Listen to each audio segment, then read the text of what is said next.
Hello friends, welcome back to my channel. आणि खूप दिवसानंतर माझा शॉर्ट मिनी ब्लॉग आला आहे. आणि मी पिते आहे लिंबू पाणी. सकाळी सकाळीवरून मी रेडी झालेली आहे आणि हे बघा पिते मी. आणि आज संडे आहे आणि संडेचा आज एक्झाम पेपर्स आहेत. आम्ही टेस्ट ठेवलेली आहे आणि मॅथचे पेपर 2 दिवस झालं मी एक वाजेपर्यंत जागून मॅथचे पेपर काढले, सेमीचे पण आणि मराठीचे पण, क्लास आणि 8 क्लासपर्यंत. सो आता मी चालले बघा. हे आमच्या गुलाबाच्या झाडाला किती गुलाब लागले, खूप लागतात. आणि मी चालले आमच्या रस्त्याने. आणि हे समोर जाताना मला माझ्या ट्युशनच्या मुली दिसल्या, एक्झाम देण्यासाठी जातात. आणि त्यांना कुत्र्याची भीती वाटत होते, तर माझ्यासोबत चला म्हणलं त्यांना मी. आणि समोर गेल्यानंतर तर आमच्या प्रिन्सिपल मॅडम पण आलेल्या होत्या ट्युशनसाठी, तर मी व्हिडिओ करून घेतला त्यांचा. बघा आता टेस्टसाठी बसलेले लेकरं, हे माझे पेपर्स काढलेले सर्व काही.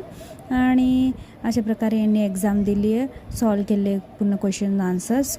आणि अशा प्रकारे मग मी घरी आले आणि मग मम्मीने मला चहा दिला आणि मी तूप